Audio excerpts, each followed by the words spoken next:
So folks, I admit I'm a bit late to the party with this one. This is a bike that came out probably a couple of years ago, originally for the Indian market I think, and it was called the Honda Highness, or the H'-ness, and it was released because it's a small capacity retro bike, perfect for those markets. But when it came out, we all said here in Blighty, why can't we have that, because that looks exactly up our street. Well, I'm glad to say that Honda listened, probably not to me, but has now, well, probably about a year ago here now, released the bike in European markets as the Honda GB350S. And what a cute little motorcycle it is.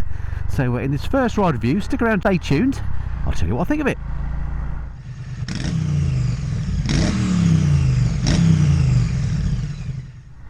Hey kids, it's Mr. Fly here, hope you're well. Welcome back to the channel and another bike review. And as you already know, we're on the Honda GB350S today. It's a bike that's right up my street. Gosh, look at that. What is that? There's an old Triumph. Incredible. Quite appropriate, actually, it being an old Triumph, because this bike competes with things like the Triumph 400s. It being a low-capacity, single-cylinder roadster motorcycle. It also competes with things like the Royal Enfields, their 350s, and of course now the BSA Bantam, which is also a 350 single, which I've yet to ride. Anyway, before we get into how this bike rides, let's have a quick look over her, shall we? So here she is folks, the Honda GB350S, a classic looking motorcycle if ever I've seen one. This is the sort of bike that if you asked a 10-year-old to draw a motorcycle, this is probably what they come up with. 2 wheels, tank, exhaust, big seat, bingo, there's your motorcycle. So yeah, what I love about it is just its basic simplicity. Look at that brand new air-cooled single-cylinder engine. Looks lovely, together with the little bits of trim on the engine there, the shiny chrome bits, and on the pipe as well. It looks really, really nice. On the front end, it's got a pretty fancy-looking LED headlight, and it's got the indicators stay on as well as kind of running lights, as lots of Hondas do these days. But the thing that struck me about this when I first saw it was just the build quality. It won't come across on camera, but this thing is just beautifully made. I mean, compared to its competition, I think this is in a league of itself. I mean, it's just a lovely made thing. Honda have done really, really well with that. And anyway, let's have a wander around. If you look at the seat, for example, little things like the stitching on there, look, nice little attention to detail. Even the rear mudguard looks quite nice on there. Massive number plate as ever. The shocks on the back in keeping with the sort of retro style. Love the badging on it, looking really, really nice. Even things down to, you know, instrumentation and so on looks good. They've done a lovely job on the clock there. You know, Triumph could learn from that, couldn't they? Really, really nice looking thing to my mind. Of course, it's a matter of personal taste, but I think Honda have absolutely hit the mark spot on with this. Maybe the colours could be a bit more exciting, but maybe they'll come in later years. But in terms of the styling, I think it's absolutely bang on. Okay, so we've established it is a cute looking motorcycle. How does it ride? Well, spoiler alert, I can honestly say absolutely brilliantly. Usually the first thing that strikes me when I jump on a bike is its comfort. Well, we'll talk about that in a second. Needless to say, this is comfortable. But also the sound of it. It's got a great note to the exhaust. Probably won't come through on the microphone on this camera because it doesn't pick up an awful lot of engine noise, but it's got a really satisfying pipe note to this. And the other thing that strikes you immediately is how light it feels as well. Just so easy to ride. This is a no-nonsense, back-to-basics motorcycle that is just all about enjoying motorcycling for motorcycling's worth. It is brilliant, I have to say already. I'm smitten by it. Now, I do tend to love these types of bikes anyway. I love the Triumphs, but for me, they were... I had issues with them turning off on me. It might have just been me, but that kind of put me off buying one of those. They did have lovely build quality, but they are quite expensive compared to some of these other models. The Triumphs, I think, come in at something like 4,300, something like that, whereas this is a snatch under 4 grand. We'll go through all the specs in the usual way shortly. So it's better value, slightly more expensive than the BSAs and the Royal Enfields, I think, but it's in the same sort of ballpark. Where this one definitely scores over the Royal Enfield is build quality. I mean, as soon as I saw this rolling off the van this morning, I thought, blimey, that's a really well made looking motorcycle. It's hard for you to tell when you're looking at it on the screen, but compared to the Royal Enfields, and the Royal Enfields aren't bad, don't get me wrong, but this Honda is much nicer build quality than those. It's on par with the Triumphs, if you like. The other thing to consider, it may be important to you, it's not particularly important to me, but this Honda is built in Japan. So it's Japanese quality and presumably Honda reliability, whereas the Triumphs are built in Thailand, I believe. The Enfield's in India, and the BSA's in India. Again, doesn't matter to me as long as they're reliable. And all those bikes, I think, well, with the exception of the BSA, because it hasn't been out long enough, but certainly Royal Enfields have built themselves a reputation for being reliable, and of course Triumphs are, so you can't really go wrong with any of them. So you sort of take a look, decide what your bank balance is, and decide which one you want. But anyway, back to the Honda. So comfort wise, it's a beautiful riding position, nice wide bars, the seat is beautifully padded on here. It's a lovely bit of padding, you can sit on here all day long. It's not particularly narrow, the bike is not particularly wide either, it's in the middle, the foot pegs are in that neutral position, and it's just a lovely place to be. You could sit here all day long and you wouldn't get an ache or a pain. This is the perfect bike if you're thinking your sports bike days are over and you just want to nip around the lanes at a comfortable pace. This would be right up your street, I tell you. Right, let's go down my bumpy road, see what the suspension's like. Now, it's a basic bike in all respects, including the suspension. So I'm not expecting it to be brilliant, but up this really bumpy third world road, you know what, it's absolutely fine. Okay, I'm not going really fast or anything, but it feels fine. So I'd say it's errs on the comfort side rather than shaking your teeth out or anything. And if anything, I'd say it's better than the suspension that came as standard on my Royal Enfield 650 Interceptor, which I had to upgrade. This feels a bit better than that. It's so light, this bike. Handling wise, it's beautiful. It's only got something like 30 something brake horsepower, so it's not going to be a racetrack bike by any means. It's enough for pottering about in the lanes, but that's about it. I think if you're doing a lot of dual carriageway work and motorways and things, you're going to struggle with this, but for these sort of roads it's just absolutely perfect. And I do a lot of my riding on these sort of roads, so this is right up my street. What a beautiful day to be out on a bike. Where's this Merc going? I knew he was going to do that, even though he could see me indicating. So technically my right of way. Anyway, never mind. Let's black down here, wind her up. Off the rev limiter in seconds. Yeah, it does run out of puff quite quickly, but here we go. Tell you what, the handling doesn't get out of shape at all. It's nice down here. Off the rev limiter in third at 65 miles an hour. I'll tell you what, for a bike that's built for a budget, the handling is very, very good indeed. Brakes maybe feel a little bit wooden, but again, what do you expect for a bike in this price bracket? They work perfectly well. Got quite good stopping power. Clutch is beautifully light.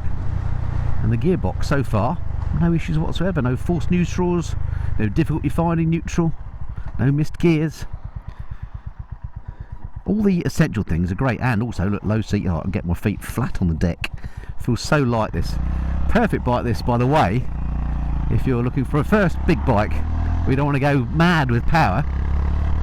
This is just very easy to ride and very friendly, very forgiving, and a lot of fun, thanks to that exhaust note. I also like what you're looking at here. Look at this dash, a proper dial. It's got some LCD bits down here for things like fuel gauge, time, the gear you're in, etc. By the way, it's only a 5-speed box on here, which may be important to you, but again, for a bike of this performance, it doesn't really matter to me. But everything looks well made, nice quality. It doesn't look cheap and tacky. I like that display. Switch gear, not much to talk about because there's not much switch gear. Literally the start and stop button and your hazard lights, and on this side your lights, horn, and that's about it. Mirrors, you've got these big stalky Mickey Mouse affairs. Nice indicating by the Vauxhall. Okay, he's indicating artery turns. That's a new approach. Anyway, yeah, mirrors, Mickey Mouse. I mean, they're in keeping with the style of the bike, and they don't shake, rattle and roll. You can see out the back absolutely fine. I've been on some premium bikes that can't do that. Ducati, are you listening? Now, what an absolute joy to ride around here. Well, while I'm enjoying these roads, let's whiz you through the spec. Right, let's start off then with this brand new air-cooled 348cc single cylinder unit. Puts out 21 brake horsepower or thereabouts and 29 newton meters of torque. So definitely not a bike for the racetrack. And by the way, it's only got a 5-speed gearbox. Brakes on the front taken care of by a Nissin 2-pot caliper on a single 310mm disc. On the back, another single pot Nissin caliper on a 240mm rear disc. Suspension on the bike, in a word, is basic. On the front it's got this 41mm fork with 160mm of travel. Do like the gator on there though, again in keeping with the retro styling. On the back, also in keeping with the retro styling, you've got these twin shocks with 120mm of travel. Seat height on the bike is a very friendly 800mm. It's lovely and narrow as well, very easy to get your feet on the deck. Curb weight of the GB350S, 178 kilograms, and it feels really, really light when you're riding it. Tank capacity is 15 litres. Expect very frugal motoring on this machine. Electronics wise, none really, except for this LED lighting, which doesn't flash in real life. That's just an effect of the camera.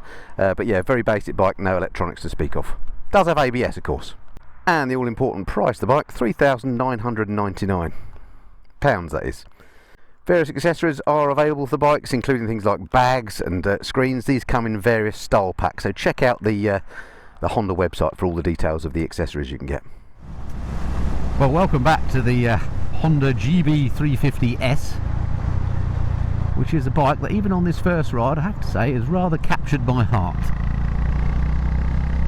Handles lovely, it's got a great noise, it's not got an abundance of power, but it puts a grin on your face, and that's the most important thing about a motorcycle, isn't it? Tell you what, if I had a bit of space I wouldn't hesitate getting one of these. Brilliant thing. Alright, I think we've already established that the GB350S would be a very easy bike to live with by virtue of the fact of its cheap price to purchase and frugal nature to run. It's lightweight and everything else, but no review would be complete if I didn't come to the station car park and do my lugging about test to see what it'd be like moving it around in a garage. So let me stick it in the middle of this parking space here. We'll see what it's like to move around and what the turning circle's like. Very easy to find neutral, no issue with this gearbox whatsoever. Quite easy to find the stand as well. There we go. And there she is. Oh, something else I forgot to mention. 6-year warranty. Look, how many vehicles do you get a 6-year warranty with? That is pretty impressive, isn't it? Like it. There she is, the GB350S. Let's see what she's like to hoik off the side stand. No difficulty whatsoever. Nice and light. And round we go then, full lock. Let's see what the turning circle's like. I've done this for many motorcycles, so I've got a fair idea of what a tight turning circle looks like and what a non-tight one looks like. And I have to tell you, that is a tight one. Went from the middle of that space to the line there. That's one of the tightest turning circles of any bikes I've ever tested. So, as expected, very easy to live with in terms of moving around in your garage. If you've got to move it around in a tight space, it would be easy. It's lightweight to lift off the side stand, and it's got a tight turning circle. Very, very nice. Another thumbs up for the Honda. So, can I find some things I don't like about it? Good word, no. I mean, the price is right, it looks good. It could do with a bit more oomph, but it's a 350. If you want more oomph, buy a bigger bike. Brakes are a little bit wooden, but again, they work perfectly well. Not a big complaint. And this brand new air-cooled single-cylinder engine, I mean, it's a thumper, but they've done some wizardry in the engineering department to make it not be a thumper as you ride it, if you know what I mean. There's no terrible vibrations or anything like that. In fact, it's a really smooth unit. Devilishly clever, these Japanese engineers. Oh, what a fun bike. Loving this tank design as well. It's nice and wide here. Lovely finish again on the paintwork. This is one of those bikes that would be a great basis for a custom job. You could buy it brand new and then absolutely make it your own, give it a fancy paint job, hack it about a bit, all that sort of caper, and you're not destroying a really expensive bike. But anyway, you don't need to do that because it's perfect anyway, I think. So there we go, that's a gushing review, isn't it? I don't often come out with those, but I can honestly say there's nothing about the GB350S that I don't like. If you're in the market for one of these smaller capacity, classic looking naked bikes, do yourself a favour and have a go on this. You know what, out of all those bikes I've ridden so far, and I haven't ridden the BSA yet, and I do like the look of that, Unfortunately, I don't have any contacts in BSA, so if anyone from BSA is watching, do get in touch. I'd love to have a ride of your bike. But yeah, for now at least, until I've ridden the BSA, this is my favourite of the small capacity bikes. I'm surprised myself there, because I thought, you know, I was a Triumph fan through and through. I do like the looks of the Triumph bikes, but this looks almost as good. And there's something about the ride, it's just a little bit more, I don't know, authentic and fun, I think, and characterful. And the engine doesn't cut out when you go over a bump. That's a good thing.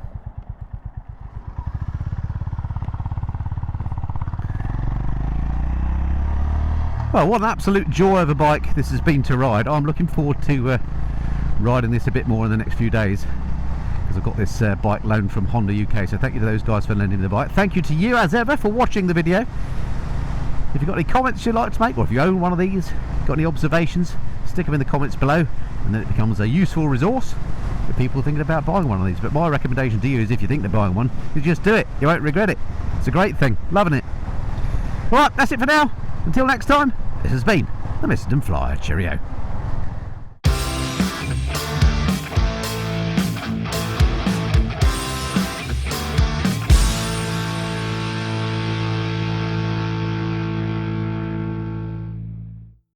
Come on BMW, move aside.